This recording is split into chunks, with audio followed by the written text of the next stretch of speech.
Hello and welcome to season 2, episode 6 of Gridiron Entertainment, the official podcast where we talk about football and football only. My name is Mo, and I am with Omar. Hey Mo, how are you doing this Saturday? I'm very good. Very good. Football's back. Football is back. Week 0 is in the books now. We're going to go ahead and talk about that later on in the show. But first off, we're going to talk about what's going on in Lexington, Kentucky. 6 Kentucky football players are charged with burglary. This is an incident that happened last March, and now it's going to the grand jury. This is big for Kentucky football. You don't really expect them to get into a lot of trouble. While reading the article about the burglary, they had a promising safety that was also involved. So that is not going to bode well for the team going forward, especially with Kentucky. They've been consistently getting a little bit better and better. So, Mo, I just want to ask you, what do you think about this whole burglary thing going to the grand jury? This is really big news. Yeah, it's kind of messed up. I mean, burglary, I don't know what they were thinking, honestly. I feel like they didn't have a brain in that moment. So, I don't know why you do burglary. They're kind of messed up. Yeah, I wonder. I mean, they're getting paid now, right? So, but this has happened in March. I don't know why they did it, how they did it, what caused them to do it, but this is not good for Kentucky because we had them as they could play a little bit of spoiler in the SEC East. I think we were talking about this when we were doing our predictions for Kentucky a few months back. So it's not boding well for them now. There's not enough going on. I don't even know if the players are going to play. I mean, the season starts next week, so most likely, since they're going to be on trial, I don't think they're going to play at all. Yeah. I mean, obviously. If they're playing, it would just be weird, wouldn't it? It would just be really weird. I mean, unless they're innocent, but yeah. I mean, considering it's going to a grand jury and it's about to just now go into a grand jury, it's kind of because this is going to take a minute.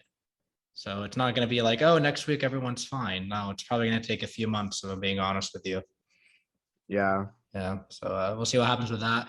Next up, Texas A&M names their starter. They have named redshirt freshman Haynes King as the starter for the Texas A&M Aggies. Mo, what do you think of this move going forward? We are done with the Kellen Mond era, and I don't know. I've been reading some comments about Haynes King. One guy commented saying that Kellen Mond might have held back the Texas A&M offense. I just want to get your opinion on that. Well, I mean, it felt like he was there for 10 years. Do you think that? Yeah, go ahead. And they didn't really accomplish anything with him. Do you think he's kind of overrated, kind of overhyped in a way coming out of high school? I mean, yeah. I mean, he was supposed to go to Auburn. I remember that. I was actually kind of disappointed that he didn't come to Auburn, but it's not that he did bad at Texas A&M. But let me ask you, it's not like Auburn would have done good for him. Oh no, he would have been terrible. He would have been terrible at Auburn with Gus. Yeah, for sure. So do you think that O-line? Yeah. He would have been running for his life. I mean, if the transfer portal existed 6 years ago, he would have been gone immediately. Yeah. So I just want to ask you this now. Do you think that this new quarterback that they have starting, do you think he can take the A&M offense to new heights? Do you think Jimbo Fisher can accomplish a lot of things with this kid? Because, Jimbo Fisher is a great quarterback whisperer. When the quarterbacks he'd had in the past, like DeAndre Francois and Jameis Winston. I just want to ask you, do you think Haynes King could be the next big thing in Texas? Well, I mean, I'm going to keep 150 minus 50 with you. I have no idea who that is. Okay. I don't know, what kind of QB he is. So, I mean, yeah, I can't really give my insight on him. I think that with Jimbo Fisher there, with Haynes King, I don't see this is going to be great, in my opinion. I think this is going to be really good stuff. I think Jimbo Fisher. What class is he? He's redshirt freshman. So what is he, 2019? Oh. So if he redshirt 2020 and then now, so yeah, right? I think so. But I'm not worried about who Jimbo Fisher's starting quarterback is because he's so good at developing quarterbacks. So I'm not really too worried. But the question is can the rest of the team, do good? Oh, absolutely. I believe they can. I think their offense is going to be really good. I'm high on their running game. I think they're going to rely on the running game a lot in 2021. Now their defense, I don't know. I don't think they lost a lot of pieces on that side of the ball. I think most of players are coming back. Most of them are coming back. So Texas A&M, I mean, if they can just get it together, I mean, they finished top 5 last year with only losing to Alabama. I just feel like Alabama is like the only big hump that is in their way right now. They And I always have mean, like an easy schedule too. yeah, they always play bottom tier, like, weird teams like Rice or something. Except last year, obviously, they played a bunch of SEC teams. But I think A&M, like when they play like a bigger competition, like the Clemsons and like the Alabamas and the Ohio States, I don't think they really show up. Yeah, I mean I'm that's being what I'm honest with you. saying. I feel like they're like the Notre Dame of the SEC. Like Yeah, they always have a good record, but like they can never really prove it against good teams.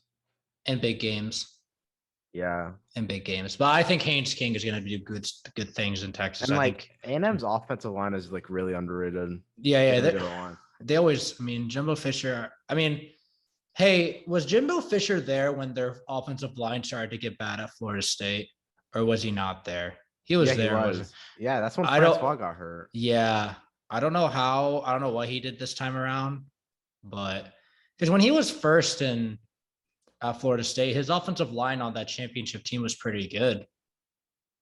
I mean, yeah, everyone on that team went to the NFL. Yeah. So. Like, oh my god, that Florida State offensive line was so bad. mm. Like, you think Auburn's O line's really bad, and then look at Florida State Florida State's O line is still suffering to this day. and Miami. Yeah. God, So their line sucks. But yeah, we'll see what happens with Haynes King. We're going to keep a good eye on him, especially next week when he makes his debut, which is going to be a big Saturday. Next Saturday is going to be amazing. Honestly, I'm excited Yeah, for that's that. some SEC plays. Yes, sir. Yes, sir. Wait, isn't Georgia and Clemson playing? Yeah, Oh, I can't wait for that one. we're going to make our predictions for that next Friday. So, guys, well, this coming Friday when you're listening to this. So, Well, I be mean, on the lookout for technically, we that. already made our predictions because we predicted Georgia. True, but remember, our minds can change now. How But that how was like long? before like they announced fans are gonna be Yeah. full capacity. Yep. And I mean, I was watching, and later on, I mean, we're going to talk about Illinois in a bit because they played today, but I was watching the game and it was just so nice to see fans at the football stadiums. Honestly, it felt really good to see it again.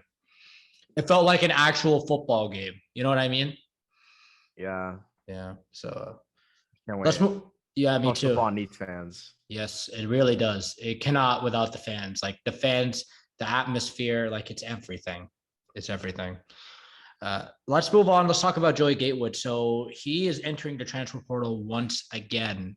After leaving Auburn, he went to Kentucky, did not win the job there. Now he enters the transfer portal, and he might be reuniting with Gus at Central Florida, which is weird because I kind of feel like Gus embarrassed him a little bit. But I want to ask you, Mo, like, what does Joey Gatewood do next? Like, he had his chance in Kentucky and he couldn't get it done, and now he's entering the transfer portal again. Like, what do you think about all this? I mean, I'm surprised he didn't like change positions or something. But I mean, I guess he lost the starting job. I really thought he was gonna win it. But Yeah. I mean, I don't know where he's gonna go. Probably UCF. Do you think Gus at the time made the right decision to play Knicks, or do you think Joey Gatewood was, I because mean, look at it like this, right? He goes to Kentucky and he still loses the job. dude, the thing is, like, oh my, just look at his like build though. 6'5", 240. Cam, like he reminds me of Cam, like exactly, like he's like a replica of Cam Newton, and And that's what I like, was thinking about when we signed him. Like, oh, mini Cam, mini Cam, mini Cam. He goes, he does some good things, but I don't know about his throwing ability. I think Knicks can throw a little bit better than him. If I'm being honest with you. I mean, if Bo Nix can throw better than you, then you're a trash QB. If Bo But I mean, Nix, yeah, I mean, look, Bo Nix, like he's not 5-star worthy. Like in my opinion, I can see him more as like a 3-star. I Like mean, I'm if kind of I was like, evaluating Bo Nix from back then, I would evaluate him as a 3-star. I don't think dude, he's a five yeah, star. whoever gave him a 5-star is like actually on crack. He's not a 5-star unless he played just trash teams when he was in high school. Yeah.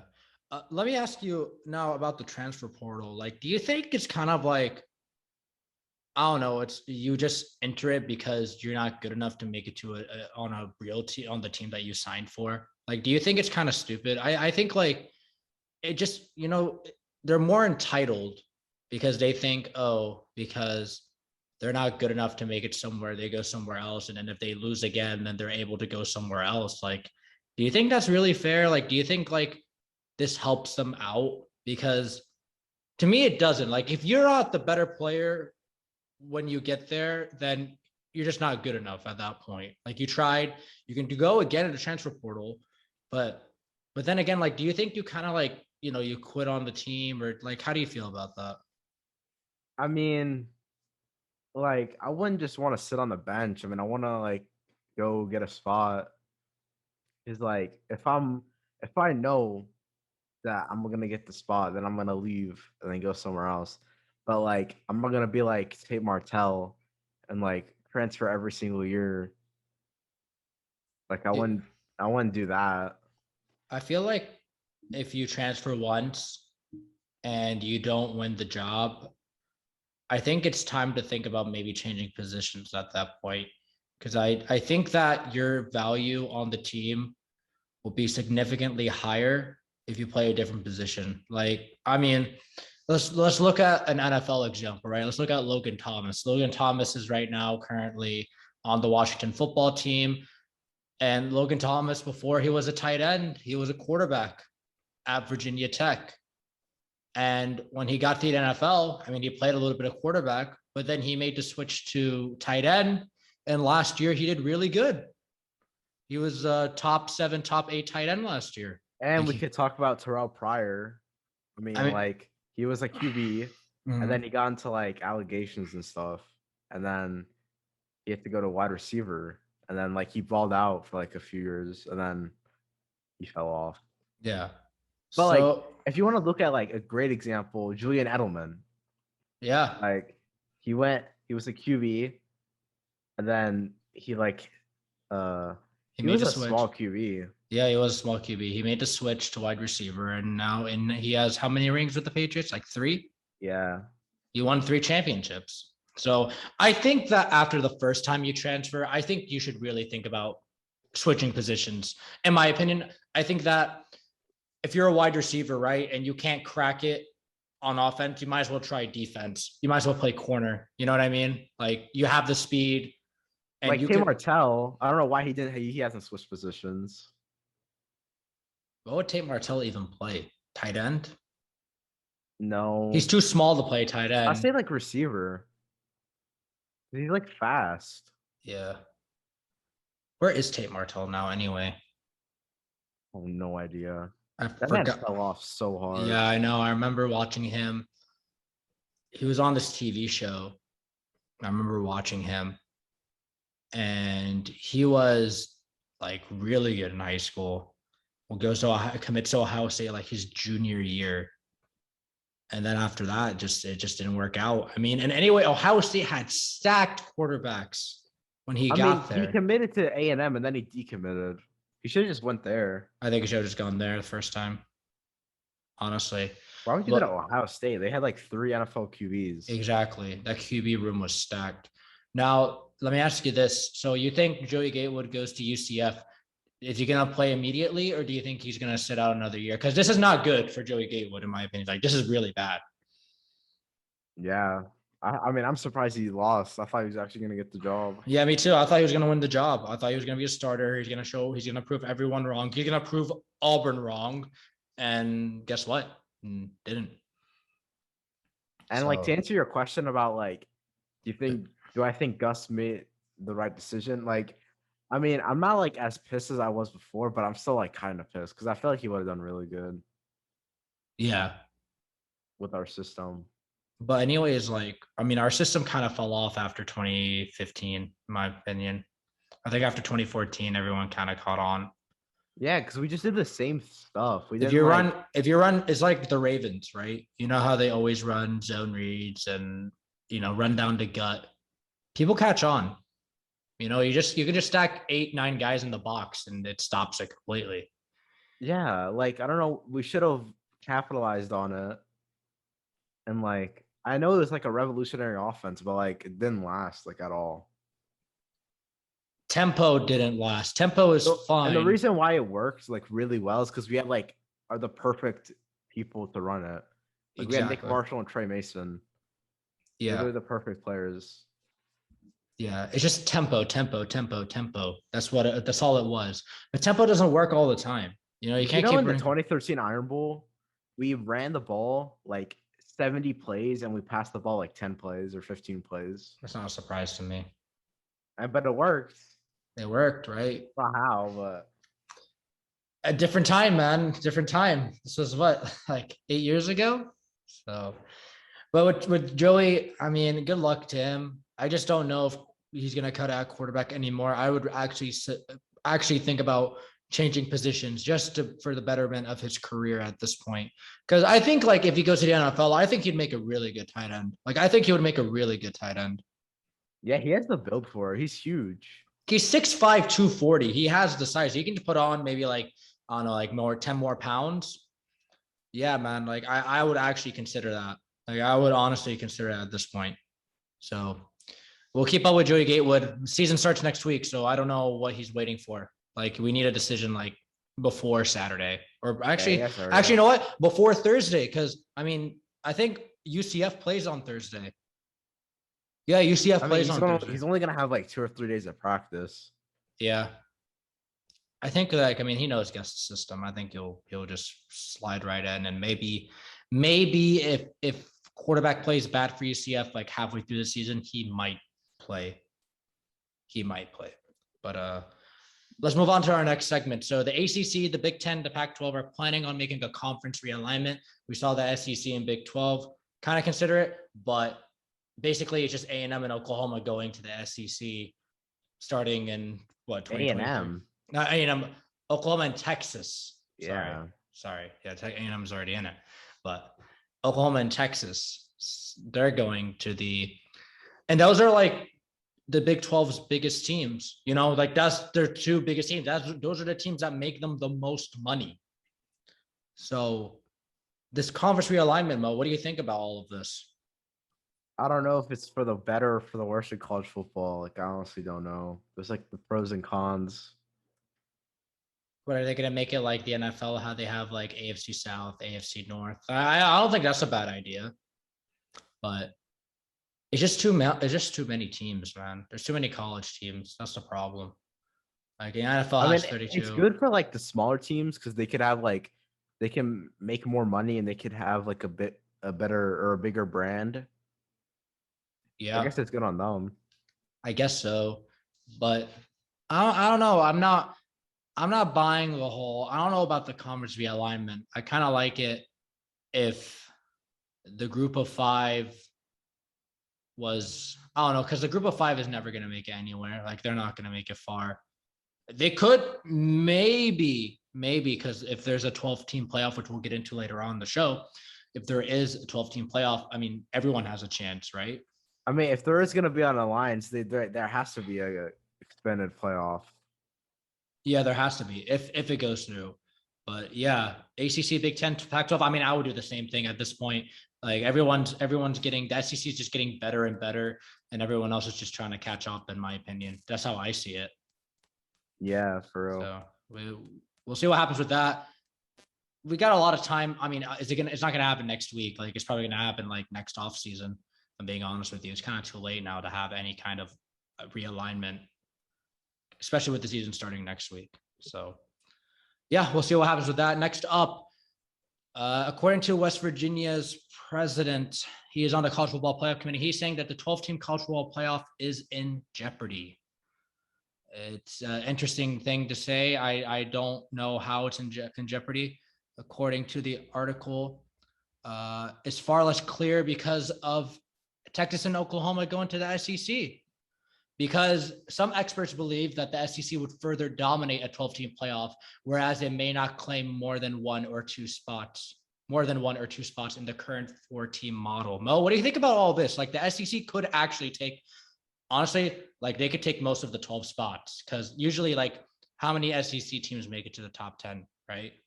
So I just want to Yeah. ask you about that. Like, what do you think of that? Well, I mean, that's just how good the SEC is. Like, there's not really much you can do about it. I mean, that's just how good The like the conference is teams itself. are. I Yeah. mean, well, you got so many teams. I mean, Auburn has a chance to make it whenever they get to that point again. But because of this, now they're all thinking, oh, we don't need to do 12 teams. We're just going to keep it at 4. And I don't know if that's good for business or not, but I think it would be I think because 12 teams can make it now, you can recruit, you can sell that. Like if I'm like a Big 12 school, right? I can sell that they can make the top 12, right? Like take a look at Iowa State. Iowa State finished in the top 10 last year. They could make the playoff if they want. If this 12 team format was in, they would have been in. They would have been in the Yeah. playoff, you know? So, I mean, they can sell that. And it's not that the SEC is just better. Like now that 12 teams can make it, you can sell that to recruits. Now that you have the NIL, you can sell that to recruits. Now the recruits are not going to have problems getting NIL deals because, I mean, if they have a big following, like that's not a problem. Like, I mean, a 5-star athlete's probably going to get a Nike deal before he even signs on to a team. That's just how it is. Dude, like that'd just be more entertaining for like the sport. Because like 14 playoffs, they're just dragged on at this point. They're like so predictable and like repetitive every year. So, and I want to see like, I just want to see like, you know, like a 12 ranked team, like make a huge upset and stuff, like March Madness. Like I want to see like those like kind of stuff because it's kind of like boring just seeing like Alabama destroy Notre Dame or like Oklahoma by like 40 points. It gets kind of annoying because this is like, okay, if the college football playoff is selling me on the point that these four teams that they select are the best teams in all of college football. Yet there's one team, Alabama, who goes in and crushes all of them.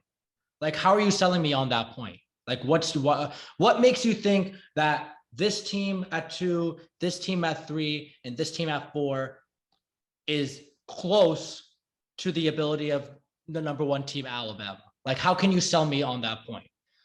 Just because Clemson goes and blows out Notre Dame in the ACC championship doesn't mean that they're that amazing, because we've seen Notre Dame in the playoff before. I mean, we've seen them twice now. We saw them last year. We saw them before. They got crushed. They got annihilated. Yeah, And exactly.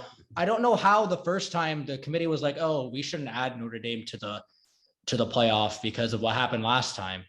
Honestly, I'm still on to the fact that Texas A&M would have put up a better fight than Alabama because at least Texas A&M knows Alabama. It's not like Notre Dame does.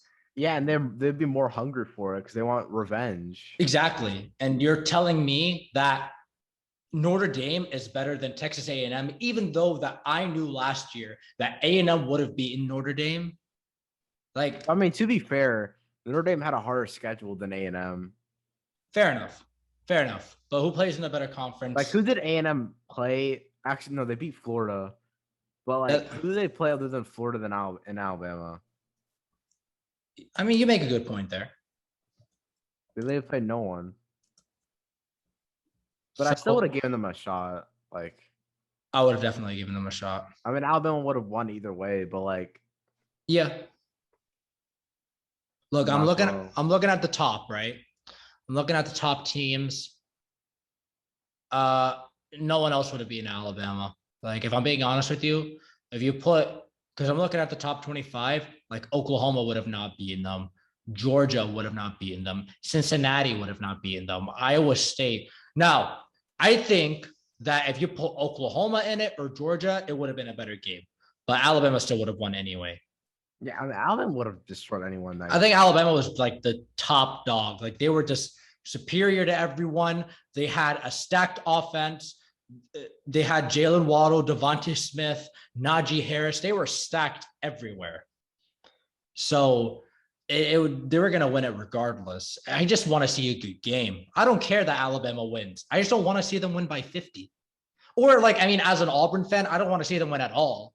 But if I have no choice but to see Alabama in the College Football Playoff, which is practically every year, then I want to see Alabama get challenged because I don't feel like they get challenged. You know what I mean? Yeah. Like, what was their closest game last year? What was Alabama? I think it was no, Florida.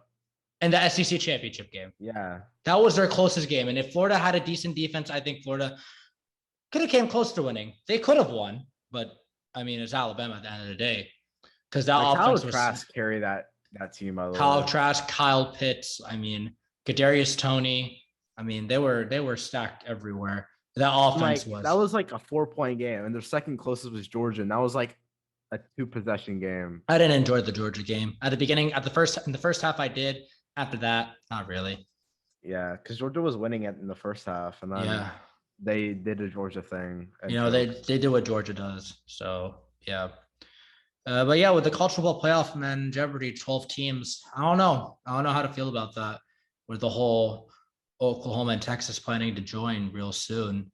So I mean, I agree with you on the fact that everyone needs just to raise up their competition. Sell your recruits, you know, sell to the fact to your recruits like, hey, we can make it top 12. Like we can make the playoff. You know what I mean? They could do that. It's like the Warriors when they made like 5 straight finals and like everyone got mad at them. But like, what are they supposed to do? Like not try? Like exactly. I'm sorry. They drafted those players. They drafted those players. I mean, besides Kevin Durant, they drafted those players. So yeah, I mean, like it's not their fault that you can't beat them. Yeah, like, it's just like it's the entire league's fault because like they didn't catch on to what they were doing. They couldn't stop them. Exactly. I actually like what's going on now. I actually like that analogy that you put together. That's actually a really good analogy. Very good comparison. Like if you want to beat Alabama, you got to do more than what Alabama does. You got to go after those recruits like they do. You need to sell more on their points. You know, you got to sell more. You can actually, there are teams that have beaten Alabama before. We've seen it happen. It's just, you can't make that excuse that, oh, because Alabama's this, and that, they get all the 5 stars. I mean, yeah, of course they're going to get all the 5 stars. But I mean, if you're a top 5 program, you're going to get a bunch of 5 stars too. You just have to sell to your recruits, hey, 12 teams can make it. We have a chance. We can run it. We can run the table and win a national championship. It's possible. So, I mean, it'll make recruiting a lot better if you make it a 12-team playoffs, in my opinion, for the other teams, not only for Alabama, but for everyone else. Yeah. Yeah. All right, let's talk about Auburn practice. Mo, I know you're telling me some things. What can you tell me about what's been going on in practice? I know they had an open practice today, but what can you tell me? Bo Nix, he did much better than last week, which is good because last week he didn't do that good. They said like in the red zone he played great. TJ Finley also played great.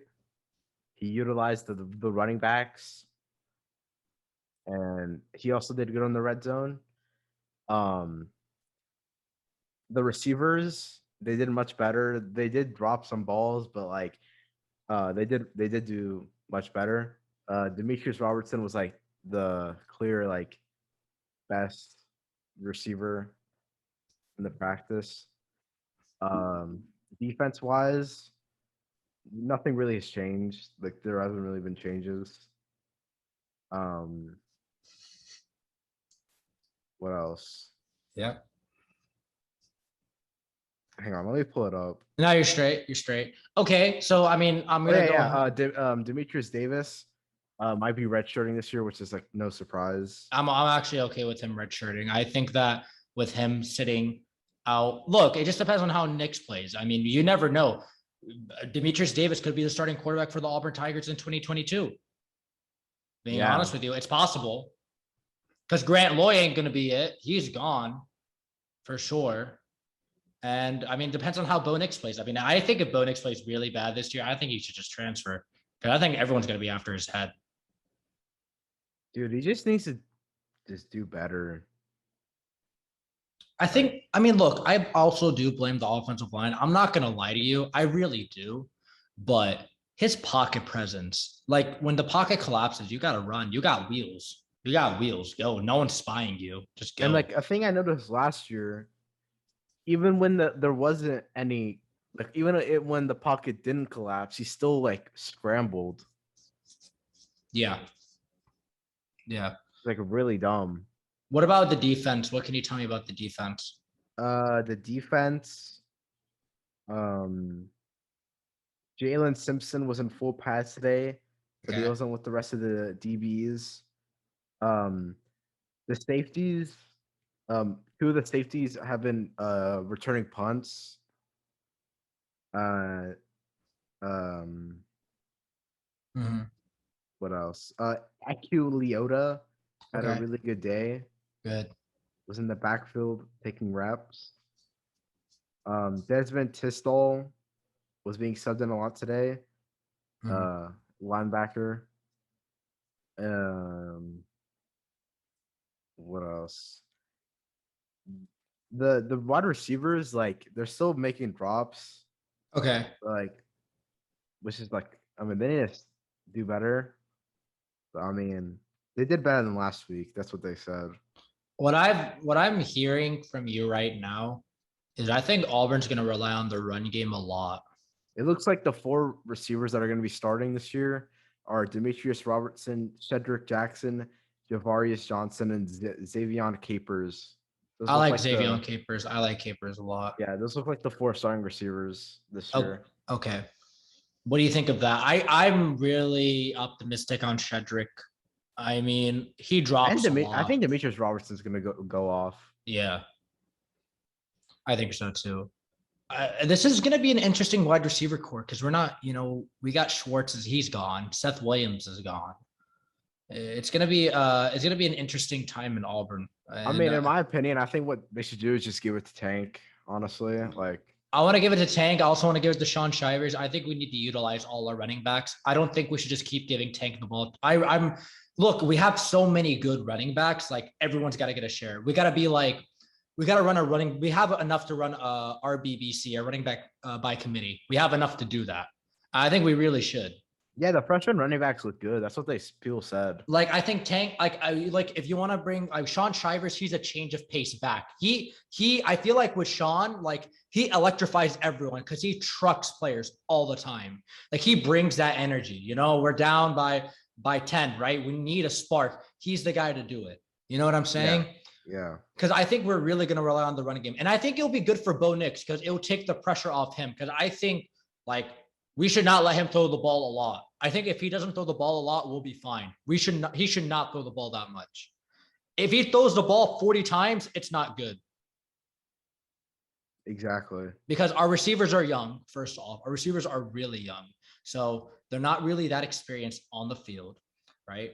Bo Nix has a tendency where whenever he makes a mistake, he just does not learn from it and he does the same mistake again. Like he keeps like on one drive, he'll throw a pick, right? He comes out the next drive, he does not learn. He's not being careful. He's like being more reckless, which is not good because if we're down by 10, we need our quarterback to make smart decisions. If he's making bad throws and overthrown and relying on one receiver the whole time in a 1-on-3 situation, obviously it's not going to help us win. We're going to lose more. I just So, want to say this: if Bo Nix didn't have Seth Williams last year, he would throw like double the picks he threw. yeah. Yeah. Another thing I've noticed here is Elijah Cannon, wide receiver. He wasn't like in practice. That's interesting. I wonder what's going on with him. Yeah, Yeah, because Elijah Cannon, I think he'd make a great slot receiver. yeah. I think he'd make a really great slot receiver. So So like the conclusion is they did better than last year last uh, week, or last week. Sorry. good. It's okay. Yeah, they did. Everyone did better. Bo Nix Good. especially, who's just like extremely important. Because if he did bad in this practice, then it would not be good.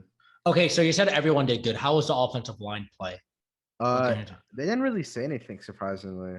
Hmm. I don't see anything about the O-line. Because those are like the two big things on the offense. Obviously, the receivers are another big thing, but the two big things for me is quarterback play and the offensive line play. Because if the offensive line plays really bad, our offense is going to struggle so much this year. Yeah, We're literally not going to make any moves. So I'm surprised I didn't say anything about the offensive line. I mean, maybe they did good, but I mean, we'll have to see what happens next week when we play Akron. So, yeah. Let's move on. Let's talk about Bryan Harsin. So he tested positive for COVID, a couple weeks ago? Yeah. It's been a couple weeks, right? And I don't think he has anymore. I think. yeah, I think he's fine now. And I remember this article came out. Joey Goodman, is that his name? Yeah. Yeah, and he's trying to bring all the team down. He's trying to call Bryan Harsin, like he's telling him he's not a good leader. He's trying to make everything so political because apparently sports are political now. And I've read his articles before. He does not like Auburn. Like I don't think he has. He hates Auburn. I remember reading this guy's articles a few years back. He does not like Auburn at all. Yeah. I think he's an Alabama fan. So what do you think about this, Mo, about him calling Bryan Harsin a bad leader? Because I mean, I'm hearing good things from the players. I mean, I think it's just like for clicks and stuff. Mm-hmm. I feel like he just did it for attention because, like, he's not like nothing he said makes really any sense. Okay, That's yeah, my opinion. yeah. I didn't get it too, and he was telling him how he's like It's anti-vax. It's Joseph Goodman. Joseph Goodman, my bad, my bad. Yeah, yeah. So yeah, I mean, I didn't really like what happened. I don't like what he said, and I mean, yeah, that's just how I see it. I don't understand what his problem was with Auburn. I don't know what happened. I also want to talk about the whole thing about the hats, right? Remember the hats? Oh yeah, yeah. What was that about? I don't understand why people hate it. Why the media hated it so much. I mean, I could say it right here. This guy tweeted, "I've covered pro and college football for 11 years. I've never seen anything like that. Any professional journalist knows wearing gear of a team you cover is unprofessional, if not unethical. Accordingly, the teams I've covered, I've known better than to put us in that spot." And then another person said, "Bryan Harsin didn't demand the media wear the hat. You should refuse the hat. You should give it to anyone else on the planet. Put them in that position. How about appreciating the gesture? Give the hat away and move on, covering the team like you always have. Problem solved." Okay. I mean, I just didn't really get it. I mean, he's just being nice out there, in my opinion. You know what I'm saying? So, but yeah, I mean, Harsin, hopefully he gets better. I know he's fine. I think he should be on the sidelines next week, which is a good thing because, you know, it would be nice to have our leader week 1. It would be nice to have him there. Yeah. And just really can't wait to see what Auburn does next week. I actually want to see how the offense looks. I want to see how the D line looks because I'm really like, you know, we lost Trunsdell. He's not on the team anymore. I'm happy about our linebackers. I got a good feeling about the linebackers in the secondary. I have a really good feeling about that. I just don't. The D line will have to wait and see. So, yeah. All right, Mo. Let's recap a little bit of week 0 because we had some college football games today. First game on today was Illinois against Nebraska. Illinois won by 8. And Brett Bielema's first game as the head coach of the Fighting Illini. Apparently, yeah. And Scott Frost loses again. It's not looking good in Nebraska. Like, in my opinion, I actually didn't watch the game. So yeah, I didn't know what happened. I'll say this: Illinois, they have a good. Their quarterback play was really good. They have a really good run game. I don't like Nebraska because I like Nebraska. They've made some improvements, but they just got bullied the whole game. Even though it was a closer game, they got bullied the whole time. I think Illinois just was way more physical. So I see. Yeah, that's pretty much what happened. I mean, that was like the only game that I would say was actually, if you wanted to watch some college football, that's like the one game I would say, hey, you should probably check this game out. Other games that happened today: Fresno State beat Connecticut 45-0, which is, I mean, it's Connecticut. UCLA played, right? And UCLA played Hawaii. They won 44-10. So next week's matchup with LSU should be interesting. I don't know how LSU is going to come out. That's actually going to be one of the more interesting games next weekend when UCLA plays LSU. So I'm looking forward to that. Currently, we have 2 games on. We got UTEP playing New Mexico State. UTEP is up 20-3, and we have San Jose State playing Southern Utah, and San Jose State is up 35-7. And I'm going to make one prediction. We got continuing on with week 0, last game before the Thursday games begin. UAB plays Jacksonville State on ESPN. in the Crampton Bowl in Montgomery, Alabama. I'm going to go with UAB on this one to win.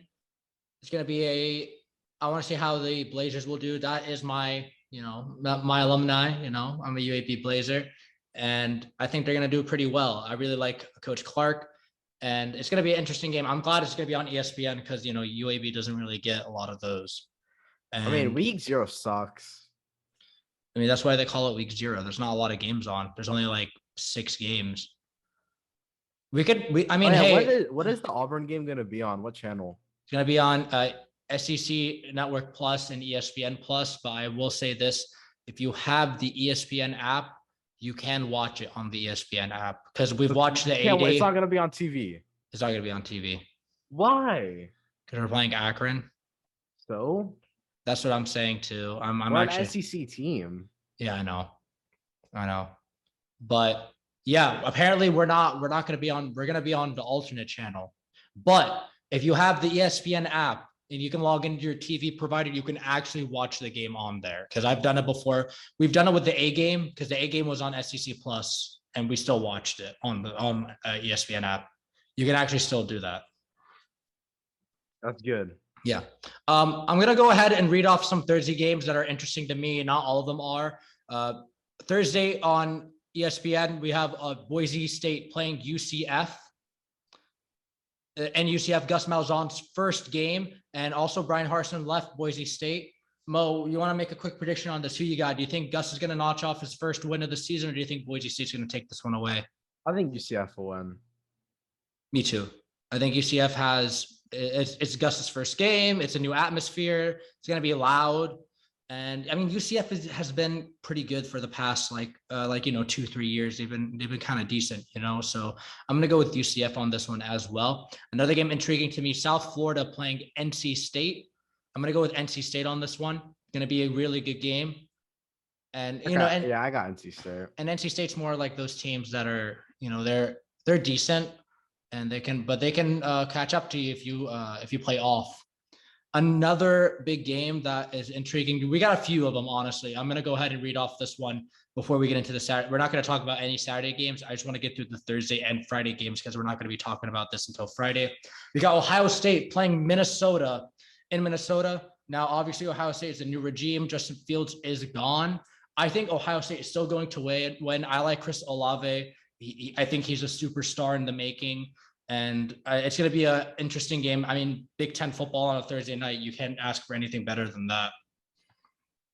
Yeah, exactly. I mean, Ohio State's still stacked. Here's the thing, right? Now, all of Urban Meyer's guys are gone. This is all Ryan Day's guys. So I want to see how he does with his talent. So we'll have to wait and see. I think they're going to do fine. It's Ohio State. Yeah. So, yeah. We got another one right here. We got UNC North Carolina playing Virginia Tech on Friday night. I'm gonna go ahead with UNC. I love Sam Howell. I think he's amazing, and this game's gonna be fun. Actually, one of the more underrated Friday night games. I think this is gonna be a really good game. I'm really high on this one. I am too. Wait, why is their games on Thursday and Friday? Some games are always on Thursday and Friday. They always do this. I mean, hey, if it were me, I would not make any games Friday because Friday is for high school football. That's what I would do. Yeah, Friday's high school, Saturday's college, Sunday's NFL. Yeah, exactly. But I'm going to go UNC on this one. UNC has a lot to prove, and they're going to play spoiler in the ACC. I believe that they will. And they still got Sam Howell. Yeah. They're going to build off of last year, and I think they're going to do really good things. Funny game. I'm interested to see how the running game goes, though. Yeah, they lost the running backs. Yeah, they lost 2 of their running backs. Both got drafted in the second and I think 5th round. One to the Jets, one to the Broncos. So I mean, good for them. I can't believe actually both of them got drafted. And weren't they both 1,000-yard rushers? Yep, they were. Yeah. So I mean, that's amazing. I want to see how their run game is too. Next up, I got a couple more interesting games. This one just for jokes. South Dakota playing Kansas. Oh. That would be hilarious if Kansas. That's gonna be such a low-scoring game. That's gonna be the worst game I think ever. No one wants to see Kansas play South Dakota. Kansas are a joke. We joke this offseason. What a terrible offseason they had, right? Yeah, allegations and stuff. Man. Yeah, I don't know. I'm not high on Kansas. If South Dakota wins, I'm gonna laugh so hard. But I think Kansas will probably win that one. Apparently they're still in the Big 12. I think they need to leave. I think they need to leave like ASAP. Like the Big 12 just needs to vote unanimously just to let them leave. The only thing that Kansas brings to the conference is basketball. Like that's it. Everything else, they don't bring anything good. Yeah. Yeah. So yep, there's that game. And then the last game, interesting game, we got Michigan State playing Northwestern. Northwestern is trying to build off of the big year they had last year. And I really like Pat Fitzgerald. I like him a lot. I think he's a great head coach. I remember him when he was playing, he was coaching his first year and they were against Auburn in the Outback Bowl in 2009. He's gotten this far. I mean, that's crazy, 12 years in right now. But who do you think is going to take this, Michigan State or Northwestern? I got Northwestern. Like last year, their defense was like amazing. It was like a top 3 ranked defense in the country. And I think they're just gonna build on it. Me too. I mean, I don't know about their offense, but I know their defense is amazing. Oh, their defense is stacked. Their Yeah. defense is stacked. And that's pretty much it really for all the week one. I mean, so I called out a few week one games because we're not going to be talking about these until Friday. So we might as well just get them out of the way. Any other interesting Friday night games that I see or Thursday games, I mean, we'll call them. But yeah, that's pretty much it really for the show, guys. I mean, week 0 is in the books. A lot of big college football news. Football is officially back. We are ready for college football like, next week. The podcast is finally going. This is like the first time we're going into football because like we started right when the off season started. Yeah, we did. And we're gonna have a lot of big news coming around now. Me and Mo were talking. I was sending him tweets. We're talking about injuries. We got a lot of maybe potential trades happening. We got a lot going on. So for Tuesday's episode, we're gonna go ahead and talk about news, and then the next Tuesday after that will be the Tuesday where we will make our predictions for all the week 1 games, because that is when college football is going to start. I mean, NFL is going to start. So until next time, guys, please listen to us on Spotify, follow us on Twitter, Instagram, subscribe to our YouTube channel. My name is Omar. And I am Mo. And we will see you guys on Tuesday.